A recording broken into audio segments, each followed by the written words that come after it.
اللهم صل وسلم على سيدنا محمد وعلى آل سيدنا محمد في كل لمحة ونفس بعدد كل معلوم لك. بسم الله الرحمن الرحيم. عن أبي ذر جندب بن جنادة وأبي عبد الرحمن معاذ بن جبل رضي الله عنهما عن رسول الله صلى الله عليه وسلم قال: اتق الله, takutlah kamu kepada Allah, atau jagalah dirimu dari murka Allah, haitsuma kunta, dimanapun engkau berada. Wa atbi', dan ikutkanlah as-sayyi'ata, keburukan, al-hasanata, kebaikan, tamhuha, maka kebaikan itu akan menghapuskannya. Wa khaliqin nasa, dan berakhlaklah kepada manusia, bi khuluqin, dengan akhlak hasanin, yang baik. Rawahu Tirmidzi wa qala haditsun hasan.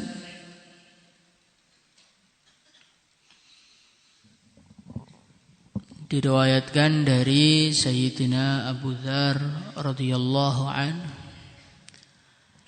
dan Sayyidina Muadz ibnu Jabal radhiyallahu anhu.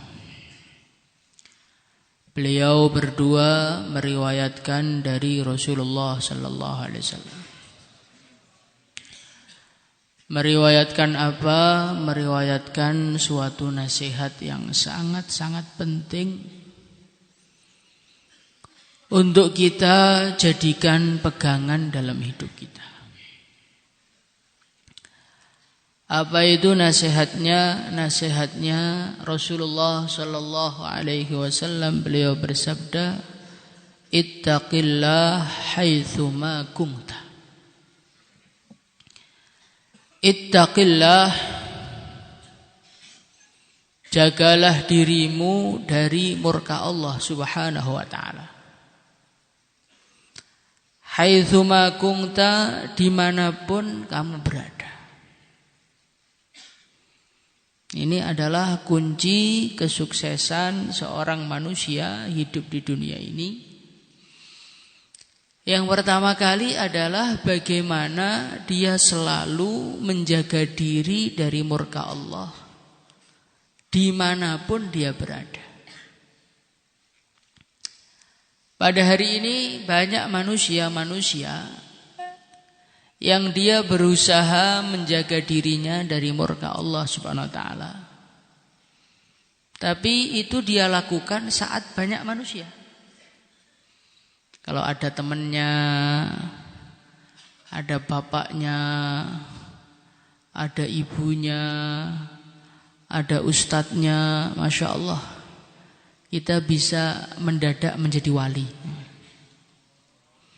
Itu kalau ada Pak Yai jauhlah gitu, Masya Allah, suara kita ngaji langsung dikencangkan.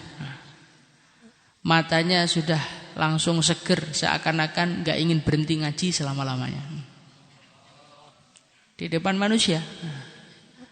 Tapi kalau saat tidak ada manusia, maka amalan kita dengan iblis gak jauh berbeda. Maka orang-orang seperti ini belum mengamalkan sabda Nabi, ittaqillah haitsuma kunta. Orang itu hidupnya, targetnya 24 jam. Ada manusia, enggak ada manusia. Mau di rumah sendirian atau ada temannya. Mau di atas gunung, mau di tengah laut. Kalau perlu di dalam gua dan di bawah laut pun, asalkan dia masih sadar, asalkan dia masih berakal, maka dia harus usaha bertakwa kepada Allah. Kenapa harus seperti itu? Ya karena Allah itu melihat kita dimanapun. Wa huwa ma'akum aina ma kuntum. Allah itu bersama kita dimanapun kita berada. Mau di pondok, Allah juga melihat. Mau kita di rumah, Allah juga melihat. Tengah malam Allah melihat. Saat hirosah melek Allah melihat. Saat hirosah tidur Allah juga melihat. Saat Ustadz Latif jauhlah Allah juga melihat. Saat dia tidur Allah juga melihat. Nah, sekarang kita ini takwanya itu bukan kepada Allah sebetulnya. Takwanya itu kepada manusia. Kita ini mengamalkan agama saat ada manusia, saat dilihat manusia, saat takut dipermalukan manusia, saat itu mendadak soleh. Tapi kira-kira gak ada manusia yang melihat, maka kita langsung menjadi demit. Maka ini adalah sesuatu yang harus kita hindarkan dari hidup kita. Kita belajar takwa kepada Allah, melindungi diri dari murka Allah 24 jam haitsuma kunta, dimanapun kita berada. InsyaAllah. Ittaqillah haitsuma kunta. Jagalah dirimu dari murka Allah subhanahu wa ta'ala dimanapun kita berada. Dengan cara apa kita menjaga diri dari murka Allah? Imtithalu kulli awamirillah wajitinabu kulli nawahi. Orang itu kalau pengen dilindungi dari murkanya Allah, maka kuncinya yang pertama, taatilah perintah Allah, jauhilah larangan Allah. Ya kuncinya di situ aja. Selagi ketaatan kepada Allah, ketundukan kepada Allah sudah ada di dalam diri kita, ya otomatis kita akan aman dari murka-murkanya Allah Subhanahu wa taala. Ya, tapi Pak, taat kepada Allah itu berat loh Pak. Kita ini taat kepada Allah berat itu cuman perasaan. Pada hakikatnya taat kepada Allah itu ringan. Yang berat itu melawan hawa nafsu. Sekarang coba kita hitung. Kita sholat 5 waktu. Setiap sholat berapa menit? Berapa menit? 5 menit, 10 menit. Masjid kita dengan sawah jauh mana? Orang kerja dengan orang sholat lama mana? Lama orang kerja. Orang kerja mulai jam 6:30 sampai jam 5, jam 4. Demi untuk beberapa rupiah saja mereka kuat. Kenapa sholat yang 5 menit menjadi gak kuat? Melean nonton bola jam 2 malam kuat. Sholat tahajud 2 rakaat saja gak kuat. Istighosah yang bunyi pimpinannya saja. Adapun pengikutnya tidur nyenyak, mimpi sampai surga. Nah inilah kesalahan kita. Agama itu berat dikerjakan tuh perasaan kita aja kok. Rasulullah Shallallahu Alaihi Wasallam beliau menyampaikan ad-dinu yusrun. Agama itu mudah. Agama itu mudah. Sholat mudah, zakat mudah, puasa mudah. Coba kita bayangkan, zakat fitrah setiap tahun cuman 1 kali. Berapa itu? Berapa zakat fitrah? 2,6 atau 2,7 paling enak dibulatkan kalau beras 3 kilo. Kita mengeluarkan duit 3 kilo untuk membeli beras setiap tahun merasa keberatan. Allah Subhanahu wa taala memerintahkan kita mengeluarkan zakat. Zakatnya harta berapa persen? 2,5%. Kita memiliki harta 100.000 umpamanya. Itu yang dikeluarkan cuman 2.500. Kalau uang kita 10 juta, yang dikeluarkan berapa? 2,5 juta. 250.000. Kalau uang kita 100 juta, cuman 2,5 juta. Berarti untuk kita 97.500.000 itu kamu makan sendiri. Masih merasa dari Allah itu masih kemahalan. Coba kita renungi, agama itu mudah. Ngeluarkan zakat cuma 1 tahun sekali. Zakat fitrah cuma 1 tahun sekali, zakat mal juga cuma 1 tahun sekali. Itu pun setelah sampai nisabnya. Kalau belum sampai nisabnya, enggak juga wajib zakat. Agama itu ringan sekali. Allah Subhanahu wa taala memerintahkan untuk puasa. Puasa itu mulai kapan? Mulai kapan? Puasa itu mulai kapan? Puasa itu diwajibkan mulai terbitnya fajar sampai tenggelamnya matahari. Sangat ringan. Allah Subhanahu wa taala tidak memerintahkan kita puasa 24 jam. Cuma dari fajar sampai tenggelam matahari, itu aja. Jadi agama itu mudah. Yang menjadikan agama itu susah karena hawa nafsu kita itu enggak mau mengamalkan agama. Innan nafsala ammaratun bisu. Jiwa kita ini adalah jiwa yang selalu ngajak kepada keburukan. Itu kalau keburukan itu enteng sekali.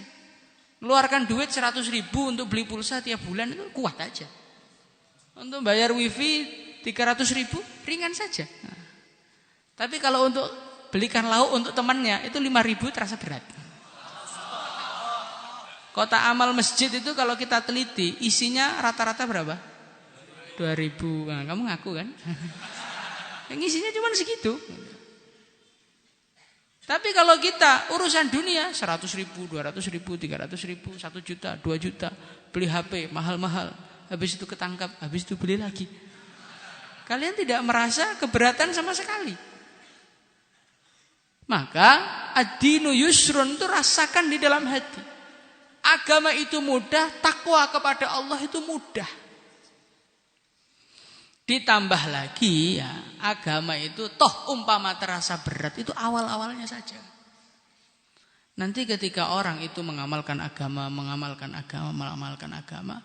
Allah Subhanahu wa taala buka hatinya, walladzina jahadu fina lanahdiyannahum subulana.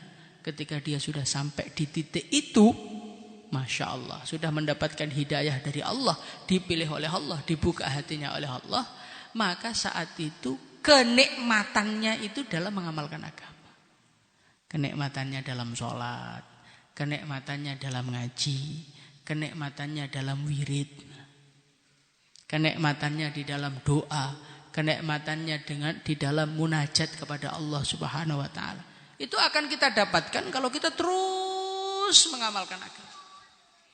Maka kalau sekarang kita mengamalkan agama belum ada rasanya, terasa berat, paksa saja. Insya Allah nanti akan datang satu masa di mana kenikmatan amal agama akan kita rasakan juga. Ittaqillah haitsu ma kunt. Takwalah kamu kepada Allah Subhanahu wa taala dimanapun kamu berada. Jadi kita ini oleh Allah Subhanahu wa taala diperintahkan untuk selalu takwa, selalu menjauhi kemaksiatan, selalu menjalankan perintah. Tapi kita ini adalah manusia. Manusia itu apa? Manusia itu adalah makhluk yang suka lupa. Innama sumiyal insanu insanan likathratin nisyan. Manusia itu dinamakan manusia karena terlalu banyak lupa. Maka sampai sholat 5 waktu itu Anda dipanggil 5 kali. Itu kadang-kadang lu lupa kalau waktunya sholat ke masjid. Bagaimana kalau nggak ada azan? Maka begitu juga kita ini kadang-kadang sudah niat pengen jadi orang soleh, pengen jadi orang takwa, pengen jadi orang dekat kepada Allah, sudah niat meninggalkan maksiat, janji nggak karu-karuan, nanti sampai depan gerbang maksiat lagi. Kira-kira sebentar lihat wanita lewat maksiat lagi. Seperti gitu manusia itu. Mau baik lupa nakal lagi, mau baik lupa nakal lagi. Sehingga ketika Anda berkali-kali jatuh dalam kemaksiatan, syaitan mampir. Setan bilang, sudahlah, antum tuh sudah berusaha jadi orang takwa nggak bisa-bisa itu karena sepertinya bakat antum nggak di situ. Bakat antum tuh kayaknya maksiat jadi preman tuh cocok kayaknya. Antum tuh sudah nggak bisa lah Udah terlambat. Mau jadi orang takwa itu udah terlambat. Seharusnya dulu kelas 1 sungguh-sungguh. Nah, nanti jadi ulama betulan. Lah sudah kadung daurah ngaji plonga-plongo kayak gini ya, teruskan aja sekalian. Syaitan datang memberikan rasa keputusasaan kepada kita. Maka oleh Rasulullah sallallahu alaihi wasallam dipeseni dengan pesan yang kedua, wa atbi'is sayyi'atal hasanata tamhuha. Kalau engkau itu jatuh dalam kemaksiatan, jangan kok terus putus asa. Perbaiki, tambahlah, hapuslah keburukanmu itu. Dengan apa kita menghapuskannya? Dengan kebaikan yang setara dengan kemaksiatan kita. Maksiatnya mata, ya tobatnya dengan matanya diajak amal agama.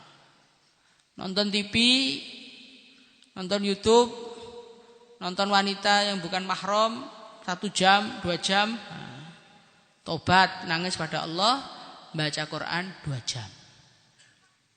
Dengarkan musik 2 jam, dengarkan bayan 2 jam. Ya harus begitu, harus setimpal gitu loh. Lubangnya 1 meter, masa tambalannya cuma 1 senti. Maka dosa mata tambal dengan kebaikan mata, dosa kuping tambal dengan kebaikan kuping, dosa hati tambal dengan kebaikan hati. Hati kita sukanya suudon, tambal dengan husnudon. Hati kita suka membenci, tambal dengan rasa sayang kepada umat. Hati kita sombong, tambal dengan merendahkan diri, merasa paling jelek di muka bumi ini. Terus seperti itu. Kalau orang itu selalu berusaha menambal, toh dia masih jatuh terus di dalam keburukan, setidaknya lubangnya lebih sedikit dibandingkan dengan orang yang tidak nambal sama sekali. Maka Al-Imam Al-Ghazali rahimahullah ta'ala di dalam kitab Minhajul Abidin beliau menceritakan, kalau engkau jatuh dalam dosa, tobatlah. Jatuh dalam dosa, tobatlah. Kok setan ngomong sama engkau, untuk apa kamu tobat? Nyatanya juga nakal lagi loh. Nyatanya juga maksiat lagi loh. Setidaknya kalau saya maksiat lagi, catatan maksiatnya saya baru maksiat 1 kali. Yang sebelumnya kan sudah dihapus. Kosong, maksiat 1 lagi. Tobat lagi, hilang lagi, nanti maksiat lagi 1 lagi. Daripada maksiat terus nggak tobat-tobat, akhirnya hitungannya banyak, dosanya banyak, susah tobatnya, akhirnya siksanya lama di akhirat. Maka orang tuh walaupun jatuh bangun, dia terus. Aku jatuh 1000 kali, maka aku akan berusaha bangun 1001 kali. Insyaallah ya. Atbi sayyi'atal hasanata tamhuha. Kemudian kata Imam Ghazali, enggak usah pernah berputus asa di dalam berbuat kebaikan. Kalau toh pengalaman-pengalamanmu sebelumnya setelah taubat maksiat lagi, tetap usaha taubat. Karena apa? Mungkin saja akan datang satu masa engkau taubat belum sempat maksiat lagi sudah mati. Akhirnya su'ul khatimah apa husnul khatimah? Husnul khatimah. Kemaksiatanmu yang akan kamu rencanakan lagi itu kan belum tentu terjadi. Tobati aja sekarang. Kali saja, mungkin saja suatu saat nanti engkau tobat sungguh-sungguh, belum sempat maksiat lagi, sudah dipanggil oleh Allah. Akhirnya engkau menghadap kepada Allah dalam keadaan enggak punya dosa. Semoga termasuk kita. Kemudian yang ketiga, khaliqin nas bi khuluqin hasanin. Berakhlaklah kepada manusia dengan akhlak yang baik. Ini akhlak ini perkara yang sepertinya biasa, tapi inilah perkara yang paling banyak memasukkan orang ke dalam surga. Akhlak yang jelek sepertinya biasa, tapi inilah perkara yang paling banyak memasukkan manusia ke dalam neraka. Ada orang punya akhlak, dia beli kucing. Habis itu kucingnya dikurung, nggak dikasih makan, kucingnya mati. Maka kata baginda Nabi Muhammad SAW, dakhalatil mar'atu an-nar fi hirratin habasatha Ada seorang wanita masuk surga gara-gara kucing yang dia kurung. La hiya at'amatha. Dia tidak memberikan makanan kepada kucing itu. Dikurung enggak diberi makan. Akhirnya dia mati. Gara-gara akhlak jelek sama kucing, jurusannya neraka. Maka teman-teman semua, akhlak itu penting. Sebaliknya ada seorang manusia masuk surga gara-gara akhlak. Ada seorang pelacur, seorang pezina. Dia dalam hadis sahih melihat seekor anjing jilat-jilatin tanah kehausan. Maka dia turun ke sumur, dia ambilkan air untuk seekor anjing. Anjingnya minum, anjingnya kenyang. Allah senang dengan perbuatan dia, dosa-dosanya diampuni, dimasukkan ke dalam surga. Jadi akhlak itu perkara yang kayaknya biasa banget. Ternyata banyak orang masuk surga gara-gara akhlak. Fi riwayatin ada seorang ulama besar. Bahkan ada yang mengatakan itu Al-Imam Al-Ghazali rahimahullah ta'ala. Ketemu sama orang mimpi ketemu Imam Ghazali. Syekh, gimana kabar engkau? Masya Allah, alhamdulillah Allah telah menerima saya, mengampuni dosa-dosa saya. Oh Masya Allah. Gara-gara apa Syekh? Karangan kitabmu? Bukan. Sholatmu? Bukan. Zikirmu? Bukan. Gara-gara ketika saya nulis ada semut minum dari tinta saya biarkan. Allah senang, Allah mengampuni dosa saya. Coba kamu bayangkan. Akhlak kepada semut, kasih minum semut tok itu loh. Ternyata itulah yang menjadikan neraka ditutup oleh Allah untuk beliau. Maka jangan pernah meremehkan akhlak. Sebaliknya terjadi kepada Syekh Abdul Wahab Asy-Sya'rani rahimahullahu ta'ala. Beliau doa gak makbul. Setelah dicek di istoroi ternyata apa? Ternyata di pintu rumahnya ada semut kecepit. Belum diselamatkan, doanya gak jadi naik. Ada seseorang sowan kepada gurunya, Syekh, saya ini sudah bertahun-tahun wiritan kok gak kebuka-buka tuh hati saya. Apa sebabnya? Diistikharai sama gurunya, ditampakkan oleh Allah. Dulu beberapa tahun yang lalu dia mandi pakai sampo sasetan. Samponya dibuang di jalur pengairan, akhirnya menyumbat air. Sebab sumbatan itulah Allah sumbat hatinya dari hidayah. Bayangno. Makanya kita ini akhlak itu penting. Jangan kita di pondok ngambil nasi ngelebihi dari teman-temannya. Lauknya lebih banyak, alasan ikram temannya. Tapi habis itu dimakan sendirinya. Ini perkara-perkara seperti ini bagian dari akhlak-akhlak yang tidak baik. Ngaji di kelas, enggak bawa kitab. Ini bagian dari akhlak yang tidak baik, tidak menghargai gurunya. Datang ke kelas dalam keadaan enggak mutolaah, ini bagian dari akhlak yang tidak baik. Ngajar terlambat, ini bagian dari akhlak yang tidak baik. Maka kalau kita ini diurus akhlak nggak baik, kita ini banyak sekali. Saking banyaknya sampai kita ini nggak bisa menghitungnya, saking banyaknya sampai kita ini nggak kerasa kalau akhlak kita ini jelek. Maka akhlak itu diperbaiki, akhlak kepada orang tua, akhlak kepada guru, akhlak kepada teman-teman, akhlak kepada adik kelas, akhlak kepada kakak kelas, akhlak kepada masyarakat, akhlak kepada manusia, akhlak kepada hewan. Ini bagaimana kita pentingkan supaya amal kita di akhirat itu utuh, tidak habis dituntut oleh orang-orang yang pernah kita sakiti di dunia.